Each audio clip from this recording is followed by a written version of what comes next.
ಮೊನ್ನೆ ಅಷ್ಟೇ ಹೊಸ ಟೈರ್ಸ್ ಹಾಕಿದೆ. So here are the 5 things you should remember when you get a new tyre. So first and foremost break in period. ಹೇಗೆ ಇಂಜಿನ್ಗಳಿಗೆ break in period ಇದೆ ಹಾಗೆ ಟೈರ್ಗಿಯೂ ಬ್ರೇಕ್ ಇನ್ ಪೀರಿಯಡ್ ಇರುತ್ತೆ.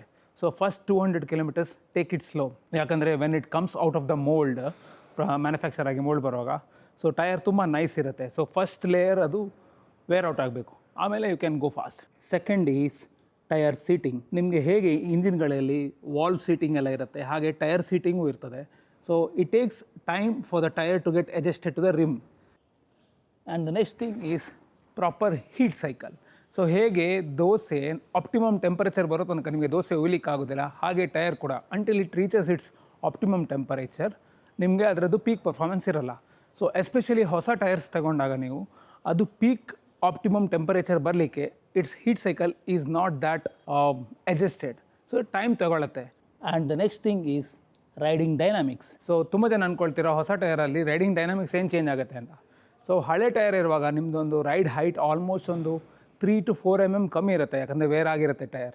ವೆರಾಸ್ the new tyres it might be ಒಂದು 3 to 4 mm ಜಾಸ್ತಿ ಇರುತ್ತೆ and tyre wear out ಆಗಿರಲ್ಲ. ನೀವು ಅಂದ್ಕೊಳ್ತೀರಾ it cannot be affected, but it affects. ಸ್ವಲ್ಪ ಕಾರ್ನರಿಂಗ್ ಮಾಡುವಾಗ, ಟರ್ನ್ ಮಾಡುವಾಗ ಅಲ್ಲ, it won't be as responsive as the old tyre. So it takes time. So one more term is uniform wear. So ನೀವು ಹೊಸ tyre ತಗೊಂಡು 200 kilometres ಆರಾಮಾಗಿ slow ಆಗಿ ride ಮಾಡಿದರೆ ನಿಮ್ಮ ಟೈರ್ ಥ್ರೆಡ್ ಎಲ್ಲವೂ ಕಾರ್ನರು ಮಧ್ಯ ಎಲ್ಲ ಯೂನಿಫಾರ್ಮ್ ಆಗಿ ವೇರ್ ಆಗ್ತದೆ. ಅದೇ ನೀವು ಟೈರ್ ತಗೊಂಡ ತಕ್ಷಣ ಫಾಸ್ಟಾಗಿ ಹೈವೇಯಲ್ಲಿ ಹೋಗೋದು ಅಂತ ಹೇಳಿಕೊಂಡು ಬರೀ ಹೈವೇಲಿ ಫಾಸ್ಟ್ ಹೋದರೆ ಮಧ್ಯದಲ್ಲಿ ಮಾತ್ರ ಜಾಸ್ತಿ ವೇರ್ ಔಟ್ ಆಗಿರ್ತದೆ. ಕಾರ್ನರ್ಸ್ ಲಾಸ್ಟ್ ತನಕ ಆಗುವಾಗ ವೇರ್ ಆಗಿರಲ್ಲ, ಯೂನಿಫಾರ್ಮ್ ಆಗಿ ವೇರ್ ಆಗಲ್ಲ. So have to make it wear uniformly. So one more bonus tip, wet road risk. So ಹೊಸ ಟೈರ್ ತಗೊಂಡಾಗ ವೆಟ್ ರೋಡ್ ಗ್ರಿಪ್ ಏನೂ ಇರಲ್ಲ. ಜಸ್ಟ್ ಲೈಕ್ ತಟ್ಟೆ ಇಡ್ಲಿ, ನಿಮಗೆ ತಟ್ಟೆ ಇಡ್ಲಿ ನೈಸ್ ಆಗಿರ್ತದೆ, ಅದಕ್ಕೆ ತುಪ್ಪ ಹಾಕಿದರೆ ತುಪ್ಪ ಆಚೆ ಹೋಗುತ್ತೆ. ಅದೇ ನಾರ್ಮಲ್ ಇಡ್ಲಿಗೆ ನೀವು ತುಪ್ಪ ಹಾಕಿದರೆ ತುಪ್ಪ ಹೀರ್ಕೊಳ್ತದೆ. ಅದೇ ಥರ ಮೈಕ್ರೋ ಲೆವೆಲಲ್ಲಿ ಟೈರ್ ಹೊಸದಿದ್ದಾಗ ನೈಸ್ ಇರ್ತದೆ. ಸೊ ವೆಟ್ ರೋಡ್ ಗ್ರಿಪ್ ಅಷ್ಟಿರಲ್ಲ, ಸ್ವಲ್ಪ ವೇರ್ ಔಟ್ ಆದಮೇಲೆ ವೆಟ್ ರೋಡ್ ಗ್ರಿಪ್ ಬರುತ್ತೆ. Right safe.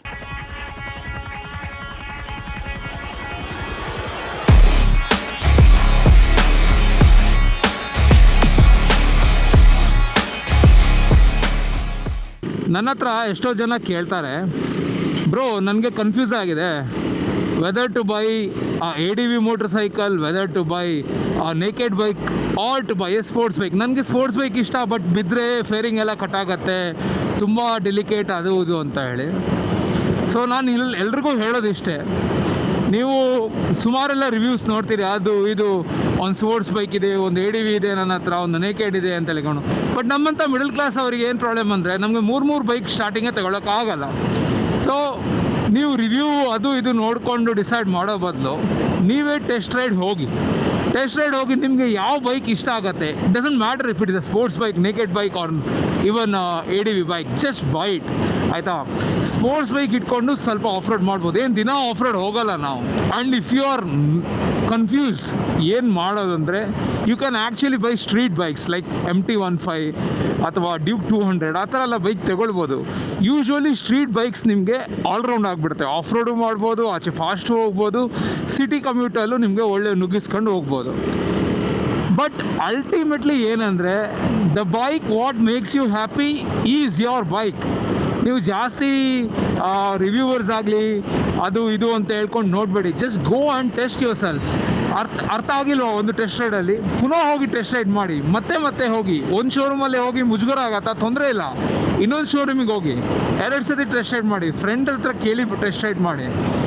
But do not get confused by the gimmicks or the too many reviews what reviewers give, or ನಮ್ಮಂಥ ಇನ್ಸ್ಟಾಗ್ರಾಮಲ್ಲಿ ಅಥವಾ ಯೂಟ್ಯೂಬಲ್ಲಿ ವೀಡಿಯೋಸ್ ಹಾಕೋರನ್ನು ನೋಡಿ ಎಲ್ಲ ತಗೊಳ್ಬೇಡಿ.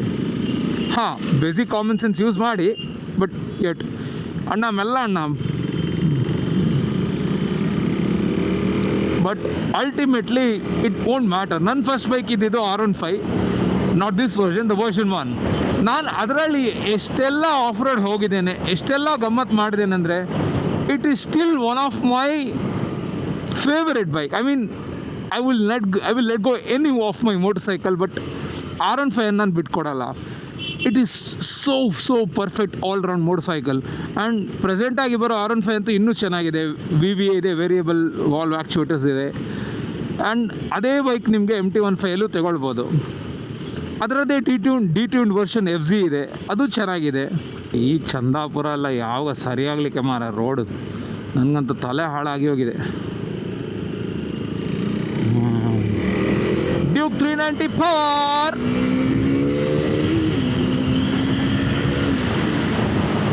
ಸಾಹಿತ್ಯ ಮಗ್ನೆ. ಎಷ್ಟೋ ದೊಡ್ಡ ದೊಡ್ಡ ಬೈಕೆಲ್ಲ ಬಿಡ್ತಾನೆ, ಆದರೂ 390 ಸಿಗೋ ಕಿಕ್ ಈಗಲೂ ಏನು ಖುಷಿ ಆಗುತ್ತೆ. ಅಡಿಪೋಳಿ ಅಡಿಪೋಳಿ. ಎಂಥ ಬ್ಲಾಕ್ ಮಾರ ಶಾ. ನನ್ನ ಮನೆ ಹತ್ರದಿಂದ NR ನಗರ ಗೇಟಲ್ಲಿ ತನಕ ಬ್ಲಾಕ್ ಇದೆ, ಹಳೆ ಚಂದಾಪುರ ತನಕ. ಅದು ಸ್ಯಾಟರ್ಡೆ ಅರ್ಧಕ್ಕರ್ಧ ಜನರಿಗೆ ರಜೆ ಇದೆ, ನನಗಂತೂ ಆಫೀಸ್ ಇದೆ. ಯಾರೇ ಕೂಗಾಡಲಿ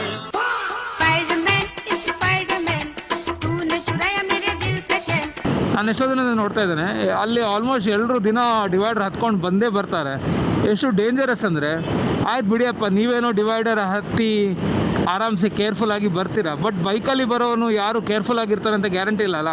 ಸ್ವಲ್ಪ ಫಾಸ್ಟ್ ಬಂದು ನೀವು ಕಂಪೌಂಡ್ ಹತ್ತೋದನ್ನು ನೋಡಿ ಅವ್ನು ಸಡನ್ನಾಗಿ ಫ್ರಂಟ್ ಬ್ರೇಕ್ ಹಾಕಿ ಸ್ಲಿಪ್ಪಾಗಿ ಬಿದ್ದರೆ ಇಟ್ಸ್ ವೆರಿ ಡೇಂಜರಸ್. ಆಯಿತು ಬಿದ್ದುಬಿಟ್ಟ, ಬೈಕು ಹಾಳಾಯಿತು, ಅದೇನೋ ರಿಪೇರ್ ಆಗುತ್ತೆ. ಬಟ್ ಬಿದ್ದಾಗ ಹಿಂದೆನೋ ಒಂದು ಲಾರಿ ಬಸ್ಸು ಏನೋ ಬರ್ತಾ ಇದ್ದರೆ ಅವನಲ್ಲೇ ಪಚಕ್ ಚಟ್ನಿ ಆಗಿಬಿಡ್ತಾನೆ. ಸೊ ಈ ವಿಡಿಯೋ ಯಾರಾದರೂ ನೋಡ್ತವ್ರು, ಯಾರಾದರೂ ಡಿವೈಡರೆಲ್ಲ ಹೀಗೆ ಹೈವೇಯಲ್ಲಿ ಹಾರ್ತಿದ್ರೆ ಪ್ಲೀಸ್ ಹಾರೋದನ್ನು ಬಿಡಿ, ಸ್ಕೈ ವಾಕ್ ಯೂಸ್ ಮಾಡಿ. 5 ನಿಮಿಷ ಮನೆಯಿಂದ ಬೇಗ ಹೊರಡಿ, ತೊಂದರೆ ಇಲ್ಲ. ಅಥವಾ 5 ನಿಮಿಷ ಲೇಟಾಗಿ ರೀಚ್ ಆಗಿ ಬೈಸ್ಕೊಳ್ಳಿ, ತೊಂದರೆ ಇಲ್ಲ. ಬಟ್ ಯಾರ್ಯಾರ್ದು ಜೀವದ ಜೊತೆ ಆಟ ಆಡಬೇಡಿ. ನಾವು ನಮ್ಮ ಜೀವದಲ್ಲಿ ಎಷ್ಟು ಆಟ ಆಡಲಿಕ್ಕೆ ಅರ್ಹತೆ ನಮಗಿದೆ. You are responsible for your own shit. But ಬೇರೆಯವ್ರ ಜೀವನದಲ್ಲಿ ಆಟ ಆಡಬೇಡಿ. So please avoid doing circus on the road. ಓಹೋ ಕ್ರೇಣು ಅದು ಏನು ಅಂತ ಗೊತ್ತಿಲ್ಲ. ನನಗೀಗ 30 ವರ್ಷ ಮೇಲೆ ಆಯಿತು. ಆದರೆ 3 ವರ್ಷ ಇರುವಾಗಲೂ 30 ವರ್ಷ ಇರುವಾಗಲೂ ಕ್ರೇನು, ಬುಲ್ಡೋಸರ್, JCB ಇದನ್ನೆಲ್ಲ ನೋಡುವಾಗ ಏನೋ ಒಂದು ಖುಷಿ. ಆಯ್ತು ಬಿಡು, ಮೆನ್ ವಿಲ್ ಬಿ ಮೆನ್ ಹೇಳ್ತಾರಲ್ಲ. ಎಲ್ಲಿಯಾದರೂ ಒಂದು JCBಯಲ್ಲಿ ಯಾರೋ ಒಂದು ಮಣ್ಣು ತೆಗಿತಾ ಇದ್ದರೆ, ಏನೋ ಒಂದು JCB ಕೆಲಸ ಆಗ್ತಾಯಿದ್ರೆ ಹುಡುಗರು ಬೇಕಿದ್ರೆ ಪಾಪ್ಕಾರ್ನ್ ಹಿಡ್ಕೊಂಡು ಇಡೀ ದಿನ ಕೂತ್ಕೋತಾರೆ. One more crane. Nice. Road almost ಆ ಎಂಡ್ ತನಕ ಇತ್ತು. ಇಲ್ಲಿ ಗುಂಡಿ ತೆಗೆದ್ರು, ಮಣ್ಣು ಹಾಕಿದ್ರು, ಅಷ್ಟೇ. ರೋಡ್ ಪುನಃ ಹಾಕಲಿಲ್ಲ. ಇದು ನಮ್ಮ ಸರ್ಕಾರ ಅಂತ ಹೇಳೋಕ್ಕಿಂತ ಇದು ಇಂಡಸ್ಟ್ರಿಯಲ್ ಅಸೋಸಿಯೇಷನ್ ಇರಬೇಕು, ಗೊತ್ತಿಲ್ಲ. But yet this is how it is. Probably this is how government and the industrial association is making us learn that it will never be the same.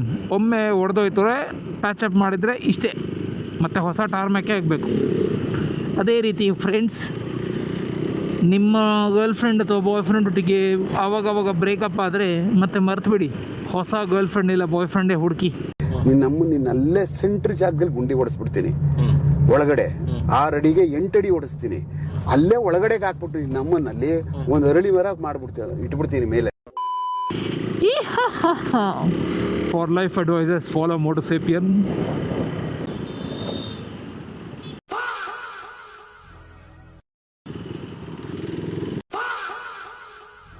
ಎಲ್ಲಿ ಅಂಕಲ್ ಏನೇ ಹೇಳಿ, ಇಂಡಿಯಾದಲ್ಲಿ ಗಾಡಿ ಓಡಿಸ್ಬೇಕಾದ್ರೆ ಬೀಜ ಕೈಯಲ್ಲಿ ಇಲ್ಲ ಬಾಯಲ್ಲಿ ಇಟ್ಕೊಂಡೇ ಓಡಿಸ್ಬೇಕು.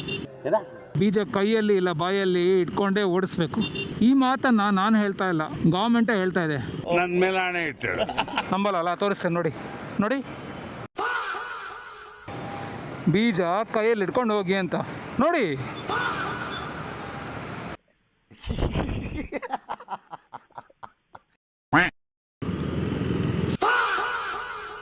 ಸರ್ ಹೆಲ್ಮೆಟ್ ತಲೆಗಿರುತ್ತೆ ಸರ್. ನೀವು ಕಾಲಿಗೆ ಇಟ್ಟಿದ್ದೀರಲ್ಲ, ಕಾಲು ಮಧ್ಯದಲ್ಲಿರೋದಕ್ಕೆ ಹೆಲ್ಮೆಟ್ ಹಾಕಿ. ಅರ್ಥ ಆಯ್ತು ಅನ್ಸುತ್ತೆ. ಬಟ್ ತಲೆಗೂ ಹೆಲ್ಮೆಟ್ ಹಾಕಿ ಸರ್, ಪ್ಲೀಸ್ ಸರ್. ಸೊ ನಾನು ಎಲ್ಲ ವೀಡಿಯೋದಲ್ಲಿ ಹೇಳ್ತೇನೆ, ಏನೇ ಆಗಲಿ ಬೇಸಿಕ್ಕಾಗಿ ಹೆಲ್ಮೆಟ್ ಒಂದು ಹಾಕ್ಕೊಳ್ಳಿ. Even if you are going for 100 metres, ನೀವು ಹೆಲ್ಮೆಟ್ ಅಂತೂ ಯಾವತ್ತೇ ಹಾಕಬೇಕು. ಐ ಅಂಡರ್ಸ್ಟ್ಯಾಂಡ್, ಹುಡುಗಿಯರು ಎಷ್ಟೋ ಜನ ಅಯ್ಯೋ ಮುಖ ಹಾಳಾಗುತ್ತೆ, ಮೇಕಪ್ ಹಾಳಾಗುತ್ತೆ, ಕೆಲವು ಹುಡುಗರು ಕೂದಲು ಹಾಳಾಗುತ್ತೆ ಎಲ್ಲ ಹೇಳ್ತೀರಾ. ಬಟ್ ಒಂದು ವಿಷಯ ಹೇಳ್ತೇನೆ ಕೇಳಿ ಇಲ್ಲಿ, there is no point of having your good hair or beautiful face if you are not there tomorrow. Let the people be in curiosity ಅಲ್ವಾ. ಹೆಲ್ಮೆಟ್ ಹಾಕ್ಕೊಳ್ಳಿ, ಹೆಲ್ಮೆಟ್ ತೆಗೆದಾಗ ಜನರು ನೋಡ್ತಾರೆ ನೀವು ಎಷ್ಟು ಚಂದ ಇದ್ದೀರಾ ಅಂತ ಹೇಳಿಕೊಂಡು. ನಾಳೆ ನೀವೇ ಇಲ್ಲ ಅಂತಂದರೆ ಆಕ್ಸಿಡೆಂಟ್ ಆಗಿ ಏನಾದರೂ ಆಗಿ ತಲೆ ಹೊಡೆದೋದ್ರೆ there is no point of saving that beautiful face or your bloody good hair. So please always wear helmet. Electronic ಸಿಟಿಯಲ್ಲಿ ಯಾರೇ ಇರಲಿ ಎಲ್ಲ ಬೈಕರ್ ಹತ್ರ ಕೇಳಿ, ಈ ಫ್ಲೈಓವರ್ ಯಾಕೆ ಇರೋದಂದರೆ ಕಾರ್ನರಿಂಗಿಗೆ ಇರೋದು ಅಂತ ಹೇಳ್ತಾರೆ.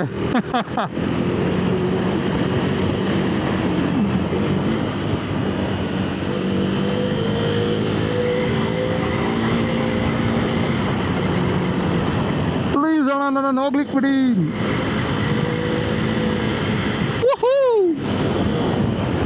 ಫೇಸ್ 1 ಫೇಸ್ 2 ಇಂದ ಬ್ರಿಡ್ಜ್ಗಿಂತ ಜಾಸ್ತಿ ಇದನ್ನು ಕಾರ್ನರಿಂಗಿಗೆ ಎಂಜಾಯ್ ಮಾಡಲಿಕ್ಕೆ ಮಾಡಿದ ಹಾಗೆ ಆಗಿದೆ ಬೈಕರ್ಸಿಗೆ.